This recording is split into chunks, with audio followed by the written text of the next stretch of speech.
สวัสดีครับมาเอายางมาตอยออกคือทางที่เขาทำใหม่อะแล้วฝนมันตกพอฝนมันตก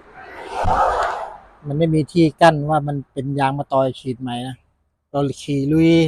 ผู้รับเหมาใส่ใจหน่อยหนึ่งหาอะไรมาปิดกั้นให้น้อยก็จะไม่ดีดใส่รถ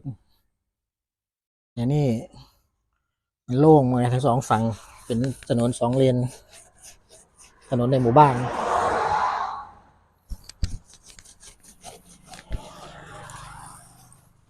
มาเช็ดตามล้างออกอยู่มาหลายเดือนแล้วนี่หลายเดือนก็คือ2 เดือนแล้วครับตรงนี้เวลามานั่งล้างเลย